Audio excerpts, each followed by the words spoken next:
Biar kita hadirkan, ini dia Shelvia.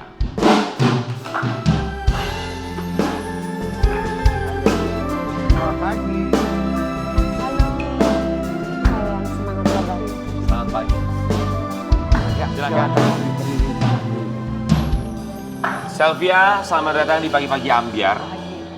Sebelumnya kami turut prihatin atas apa yang terjadi. Dan ini juga bukan waktu yang sebentar pastinya ya. Udah setahun. Sudah setahun. Hampir setahun. Apa dalam benak dan juga perasaan Shelvia 1 tahun lamanya tidak bisa bertemu dengan buah hati tercinta? Ya pasti saya kangen banget sama anak saya. Segala bentuk perjuangan udah saya lakukan lah. Apapun itu, segala bentuk saya disuruh ketok pintu kemana, kaki jadi kepala jadi kaki pun saya lakukan. Ke polisi, ke kementerian, semua saya perjuangkan. Cuma ya saya nggak tahu sampai sekarang masih belum membuahkan hasil. Saya masih belum tahu dari sisi sana masih belum melembutkan hatinya. Terakhir yang membuahkan hasil itu cuma di KUYA doang sih terakhir. Di situ saya ada momen 1,5 jam saya bisa meluk anak saya dan that's all. Baik, kita berharap semoga segera menemukan titik Jalan terang keluarnya. dari permasalahan ini. Untuk Shelvia, silakan kita berikan kesempatan terlebih dahulu untuk bisa duduk bersama. Tapi sebelumnya kami juga di sini mengucapkan terima kasih banyak sudah hadir Udah menyempatkan waktunya dan mau berbagi di pagi-pagi Ambiar. Untuk sekedar mengingatkan kembali bagi Sobat Ambiar, karena memang 1 tahun waktu yang cukup lama ya. Kalau boleh diceritakan kembali kronologisnya seperti apa sampai akhirnya tidak bisa bertemu dengan buah hati tercinta. Singkat ceritanya itu saya rangkum. 7 September itu adalah hari dimana yang saya benar-benar nggak nyangka itu akan terjadi. Dimana 7 September itu ayah mertua saya dan ibu mertua saya datang ke rumah. Kunjungan yang ketiga kali, normal seperti biasa, kami jamu, komunikasi lancar dan segala macam. Lalu mertua saya ngobrol, yang mertua perempuan ngobrol sama saya di meja makan, ayah mertua saya bermain dengan anak di pinggir rumah saya. Nggak tahu gimana tiba-tiba mantan suami saya itu datang dan mengambil anak saya dari tangan mertua lelaki. Saya ingat banget hari itu pembantu saya masuk ke rumah, dia cuma bawa koper kosong dan dia bilang, Bu, si Pak D datang, dia bilang itu, DM HP datang. Pak D itu adalah Mantan suami. Okay. Iya. Oh, manggilnya Pak D ya?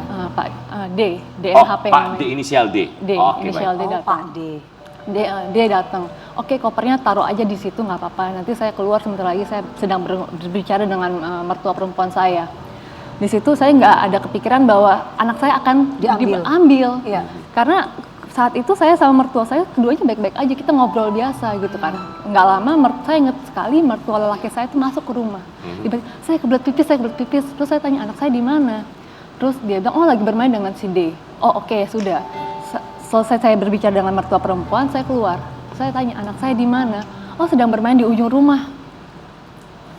Di situ saya bilang, oke, saya tungguin ya. Soalnya anak saya saat itu cuma pakai kaos kutang, celana pendek, dan dia sedang diare. Pagi itu, di hari itu tuh saya masih kasih dia resep dokter, obat antibiotik. Umur berapa saya? Pada saat itu 1 tahun 4 bulan. 1 tahun 4 bulan. 7 September, ini udah 7 Agustus. Oke. Saat itu status pernikahan apakah sudah bercerai atau masih dalam Masih dalam Proses Iya, perceraian. masih dalam pernikahan. Memang sebelumnya kami sudah ada istilahnya sudah ada itikat untuk cerai baik-baik. Oke. Bahkan pada saat si mantan suami itu pun sudah bilang, oke, saya sadar kok secara hukum nanti anak akan di kamu, kastediannya akan di kamu. Jadi saya nggak akan kenapa-napa. Ya sudah, saya bilang gitu kan.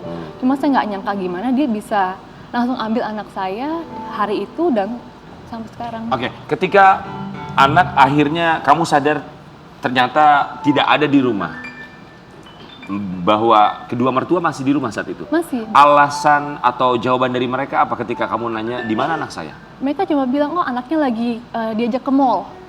Oke. Jadi saya sama mertua sama pembantu saya tuh kita benar-benar dari Bekasi ke mall yang ada di Bekasi. Terus saya tungguin 1 jam kok nggak ada. Terus komunikasi sama saya sama mantan udah nggak ada. Dia komunikasi langsung ke si mertua perempuan. Akhirnya kamunya komunikasi sama si mertua perempuan. Mertua perempuannya itu bilang, oh ini si D-nya ini pindah ke Cibubur. Ah. Jadi kita kayak dari Bekasi rumah saya Dibawa-bawa ke sini, ke ke sini. mall Bekasi, lalu kita dari Bekasi ke Depok ke Cibubur, Kak. Oke, saat itu kedua mantan mertua, karena statusnya sudah bercerai ya. Kedua mantan mertua kamu reaksinya, responnya, ekspresinya Tenang seperti atau apa? gimana? Tenang biasa saja. Tenang biasa saja. Malah saya yang waktu itu sampai malam hari di hari tanggal 7 September saya yang nelpon kanan kiri. Saya kan Telepon suami nggak? saya coba telepon, saya coba teks Tapi- segala macam, cuma nggak pernah ada balasan centang satu saat itu. Oh, oke. Seakan-akan kayak Terus di airplane mode. bagaimana ibu mertua bisa menghubungi mantan dengan tahu kondisinya ada di mana lokasinya, Saya nggak sedangkan handphonenya sendiri nggak bisa dihubungi. Saya nggak tahu. Berarti Kak. ada indikasi punya nomor yang lain. Saya nggak tahu. Oke, baik. Kemudian kamu pulang ke rumah, mantan mertua juga pulang ke rumahnya. Iya. Kemudian setelah itu apa yang kamu lakukan? Saya sampai 1 minggu, kurang lebih 5 hari saya nggak tahu lokasi anak saya di mana. 5 hari. 5 hari. Anak saya masih 1 tahun 4 bulan. Kekhawatiran saya waktu itu pure Masih ASI ya? cuma sayang, perihal berarti?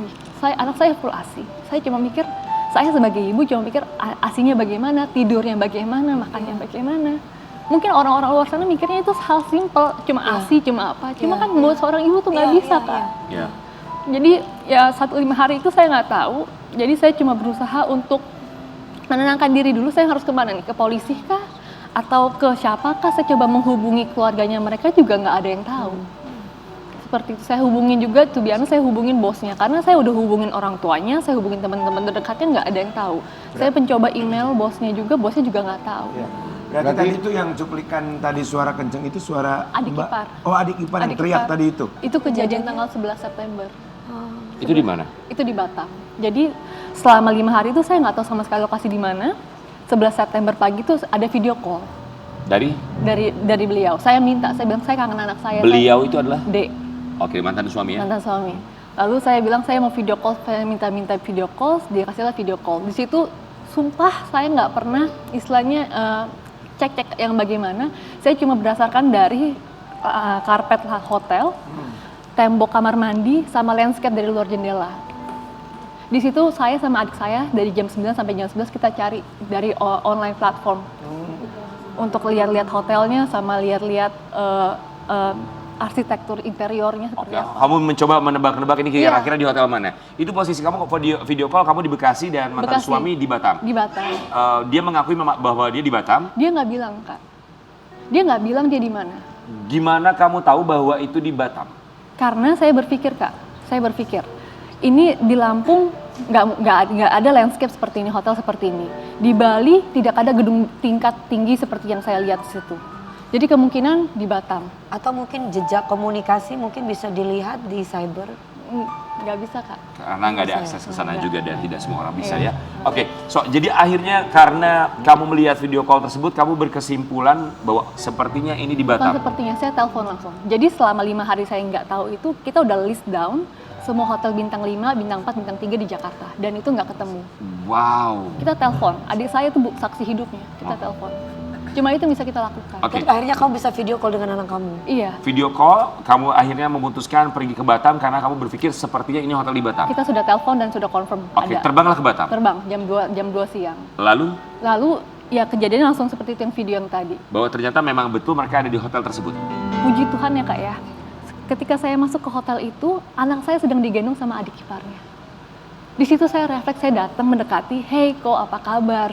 Ternyata dianya reaksinya seperti itu. Saya nggak menyangka bahwa reaksinya akan se-over itu. Gimana reaksinya? Teriak-teriak, anak saya dibekap kencang, bahkan dia bisa bilang di depan security itu bahwa ini anak saya. Bapak lihat kan kemarin saya yang menggendong dia dari kemarin. Jadi karena reaksi dia seperti itu, security di sekitar itu menolak saya. Karena saya ini bukan tamu di hotel itu, saya baru datang. Begitu. Mbak nggak bilang, saya ibunya. Saya bilang, cuma mereka juga nggak percaya karena ya ibu itu yang istilahnya tamu di hotel itu. Oke, baik. Kita juga mau kasih lihat artikel yang satu ini, nanti Sylvia boleh kamu tanggapi artikelnya. Beredar video kasus anak direbut mantan suami. Sylvia sang ibu, anak saya sekarang sudah ada di Singapura. Kamu bisa tahu Kamu dari bisa mana tahu dari bahwa mana, anak ada di sayang? Singapura? Jadi awal November itu saya ke Singapura. Saya cuma karena saya udah benar-benar patah arang, saya nggak tahu di mana, saya ke Singapura. Lalu saya mencoba ke apartemen lama. Di situ saya menemukan bahwa ada flyer muka saya bahwa dilarang masuk Dear security guard, kalau ketemu dengan muka orang-orang seperti ini, ada fotonya itu, ada flyernya Di apartemen di mana? apartemen di Singapura. Oh, memang pernah tinggal di Singapura bersama Iya, dengan mantan iya. suami. Oke. Itu dilarang masuk. Di situ saya melihat, oh berarti suami saya udah di sini nih. Lalu saya ke KBRI, saya langsung ke KBRI Kak. KBRI saya tanya, ada nggak ya anak masuk dengan paspor ini? Dan ternyata bilang ada paspornya. Dengan namanya, dengan paspor baru. Saya bilang, kok bisa ada paspor baru ya? Paspornya ada di saya. Barulah di situ saya mulai pelan-pelan mengumpulkan bukti. Kok bisa? Gitu, kok bisa anak saya paspor ada di saya, kok bisa keluar ke Singapura? Padahal aku kamu nggak tahu. pegang paspor. Saya pegang paspornya. Dan juga pada saat saya melihat dari balkonnya nih, saya nggak pernah open sebelumnya. Kenapa saya yakin anak saya di situ? Apartemen kan tinggi Kak. Kita melihat itu ada balkonnya. Di situ saya melihat ada bayangan anak kecil. Ada apa? Bayangan anak kecil. Maksudnya? Kan balkon, ada kepala anak keluar kayak dari pintunya Kak.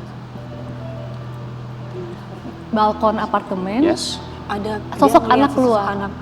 anak kecil, kelihatan kepalanya aja.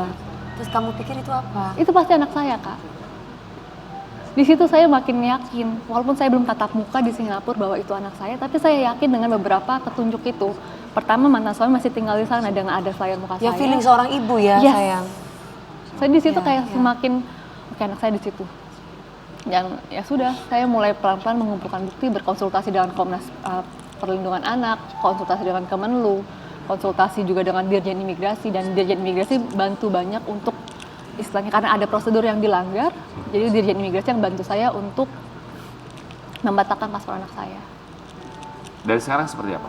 Sekarang puji Tuhan paspor anak saya sudah dibatalkan dengan kesigapan tim imigrasi, dan saya nggak tahu anak saya di mana sekarang, apakah masih di Singapura atau sudah di Indonesia, seperti itu.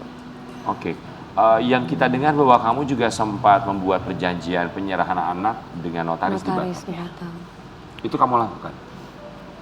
Kenapa? Saya merasa itu kebodohan saya.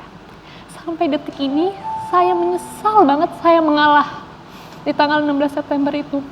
Kalau tanggal 16 September itu saya nggak ngalah, saya bersikeras, mungkin saya nggak akan kehilangan anaknya selama 1 tahun ini. Karena saya bodoh, saya merasa saya ya udahlah biarkan saja. Itu jadi penyesalan saya sampai sekarang. Gara-gara notaris itu, mana hasilnya? Sampai sekarang saya nggak ada. Enggak. Maksudnya kamu menyerahkan anak itu? Karena di dalam kesepakatan itu tertulis 1 bulan 1 bulan. 1 bulannya dia duluan, 1 bulan saya duluan. Oh, itu pembagian waktu. Pembagian Iya. waktu buat anak. Bahwa kamu berpikir yang penting bisa bertemu anak aja dulu ya? Yang penting saya nggak ada lagi kericuhan Kak Oke. di Batam itu. Karena saya walaupun kericuhan itu tuh saya ngeliat anak saya tatapan matanya kosong Kak. Saya nggak kuat lihat itu. Iya. Mohon maaf sayang. Bisa sampai ini terjadi, apakah perceraian ini kayak gimana sehingga ini bisa terjadi gitu? Jadi memang kami sudah sering istilahnya ada pertengkaran dalam rumah tangga Iya. ya. Semua Pernikahan hal-hal udah berapa tahun? pernikahan baru 2 tahun. Baru 2 tahun, tahun. lalu kamu dianugerahin baby. Iya, di situ jadi sudah mulai banyak pertikaian kecil, yang hal-hal kecil pun dia permasalahkan, seperti kayak saya cuci piringnya nggak bisa lah, cuci piring berantakan, itu pun bisa buat dia jadi nggak ngomong sama saya. Hal-hal seperti itu, bahkan ya saya nggak bisa ngomong banyak Kak ya detailnya, karena Iya. semuanya saya sudah limpahkan ke Akhirnya hakim. kamu yang meminta cerai. Saya itu menjawab pergumulan saya Kak. Jadi akhirnya saya menggugat cerai si mantan suami karena saya melihat kok dia setega ini dengan anaknya sendiri. Mungkin dia juga sayang, tapi cara dia sayang seperti ini nggak bener. Bisa sampai mengabaikan kebutuhan anak, vitaminnya nggak dibawa, juga kebutuhan ASI juga nggak dibutuhin, imunisasi juga nggak Padahal masih dijalankan. membutuhkan ASI ya dari ibunya. Orang ya. normal kan berpikir seperti itu ya Kak ya. Tapi nggak tahu kenapa dia bisa aja gitu mengabaikan itu, dan yang penting dia bisa bawa anaknya, dia bisa kuasain anaknya. Baik, Sylvia, yang pasti kita Ikut hanya prihatin. bisa mendoakan yang terbaik. Ya. Semoga kamu juga bisa mendapatkan titik terang sehingga kasus ini bisa tentunya bisa selesai, tidak berlarut-larut, dan bisa bertemu dengan buah hati Baby, kamu. ya. Karena apapun yang terjadi, tentu saja siapapun yang bercerai, apapun itu alasannya, selalu kami suarakan di sini bahwa anak-anak tidak boleh menjadi korban. Iya. Iya. Sylvia, apa yang ingin kamu sampaikan kepada mantan suami dan juga kepada buah hati tercinta jika suatu saat nanti dia sudah paham dan juga mengerti? buat Jojo, maaf, Mama setahun ini nggak ada di sana. Mama cuma pesen satu, kamu sehat-sehat, makan yang banyak, jangan sakit. Sesimpel itu aja. Mama cuma berdoa setiap hari. Kamu jadi anak yang pintar, kamu jadi anak yang hebat, kamu jadi anak yang kuat. Tuhan punya rencana. Tuhan mau bawa berkat buat banyak orang lewat kamu sama Mama. Mama berdoa setiap malam. Kamu sehat, kamu bahagia, mental, fisik kamu kuat. Itu aja. Amin. Apa yang mau sampaikan untuk mantan suami dan keluarga? Dek, aku tahu kamu sayang banget sama anak kamu juga, tapi caranya nggak begini. Caranya nggak begini. Kita bukan manusia sempurna. Aku nggak sempurna, kamu nggak sempurna. Aku mohon, biarkan pertengkaran ini antara kita aja. Jangan korbanin Jojo. Jojo butuh kita, tapi jangan begini, jangan putus komunikasi aku dengan dia. Jojo butuh aku, tetap aku ibu kandungnya, bukan tantenya, bukan neneknya. Dia butuh mamanya. Kalau kamu sayang anak kamu mau mentalnya kuat sampai dia dewasa. Jojo butuh mama dan papanya. Kamu harus sadar itu. Itu aja. Sylvia, semoga selalu diberikan ketabahan. Kita akan kembali sesaat lagi di pagi-pagi hari. Tiada yang meminta siapa